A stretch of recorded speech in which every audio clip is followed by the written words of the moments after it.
प्रधानमंत्री मोदी के मन की बात कार्यक्रम का 121वां एपिसोड प्रसारित। पहलगाम आतंकी हमले को लेकर पीएम ने कहा, इस हमले से मेरे मन में गहरी पीड़ा।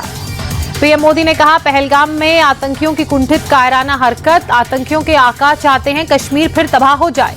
मन की बात में पीएम मोदी ने कहा, आज हर भारतीय का खून खौल रहा है, 140 करोड़ भारतीयों की एकजुटता ही हमारी ताकत। पीएम मोदी ने कहा, आतंकी हमले के खिलाफ पूरी दुनिया भारत के साथ। ग्लोबल लीडर्स ने आतंकी हमले की कड़ी निंदा की है। प्रधानमंत्री मोदी ने मन की बात में देश को भरोसा दिलाया, कहा पीड़ितों को न्याय मिलकर रहेगा, दोषियों को कठोर सजा मिलेगी। युद्धपोतों ने कई एंटी शिप मिसाइल्स का परीक्षण किया, लंबी दूरी के सटीक आक्रामक हमले के लिए कई सफल anti ship firing. Jammu Kashmir में आतंकियों के खिलाफ बड़ा ऑपरेशन एक्शन के तहत अब तक 9 आतंकियों के घरों को ध्वस्त किया। सेना ने बीती रात बांदीपोरा में एक और आतंकी का घर ध्वस्त किया, आतंकी जमील अहमद शीर का घर उड़ाया। शोपिया के वंडिना में भी सेना की बड़ी कार्रवाई, आतंकी अदनान शफी का घर ध्वस्त किया, 1 साल पहले आतंकी संगठन में हुआ था शामिल। पहलगाम अटैक के बाद जम्मू कश्मीर में सुरक्षा बलों का एक्शन, अनंतनाग में 175 लोग हिरासत में, पूछताछ के लिए हिरासत में लिया गया। जम्मू कश्मीर पुलिस ने श्रीनगर में आतंकियों के 64 सहयोगियों के घर पर छापेमार कार्रवाई की। यूएपीए अधिनियम के तहत जांच को आगे बढ़ाने के लिए तलाशी ली। युद्ध के माहौल के बीच बॉर्डर पर सुरक्षा की तैयारियां तेज, प्रधानमंत्री द्वारा बनाए गए बंकर्स की हो रही है सफाई।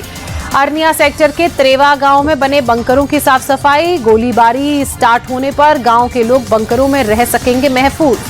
पहलगाम आतंकी हमले के बाद उधमपुर जिले के पटनी टॉप में पसरा सन्नाटा, पीक सीजन में होटल्स के सारे बुकिंग कैंसिल होने से होटल बिजनेस पूरी तरह से प्रभावित। अपनी हरकतों से बाज नहीं आ रहा पाकिस्तान, बीती रात पाकिस्तानी सेना की चौकियों से फिर हुई फायरिंग।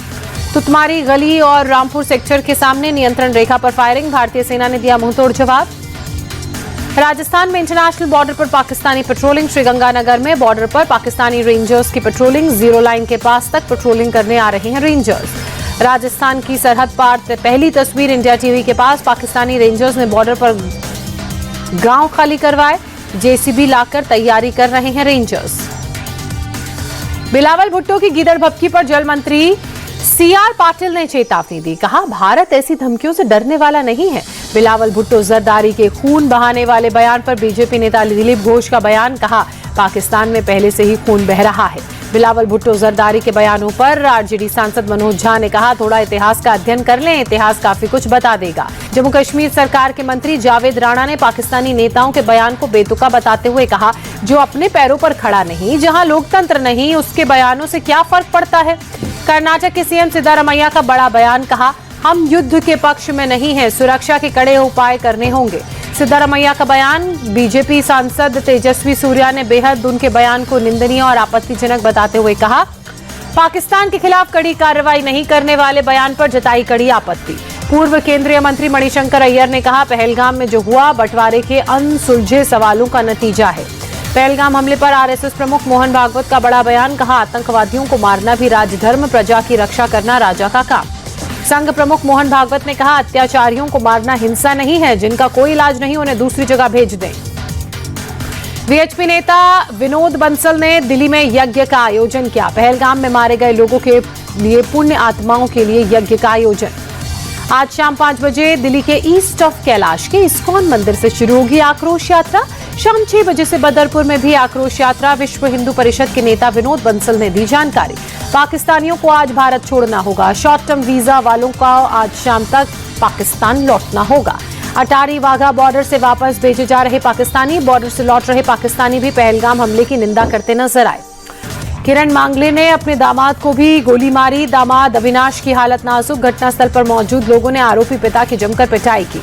मान सरकार की युद्ध नशा विरुद्ध मुहिम, 31 मई तक नशा मुक्त पंजाब मुहिम को पूरा करने का निर्देश।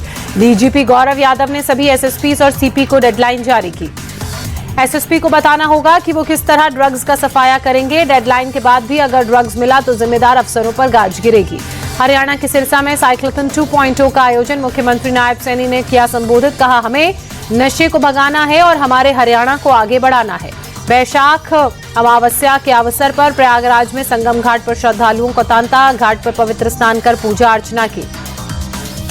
वैशाख अमावस्या के अवसर पर हरिद्वार में भीड़ उमड़ी, श्रद्धालुओं ने हर की पौड़ी में गंगा में आस्था की डुबकी लगाई।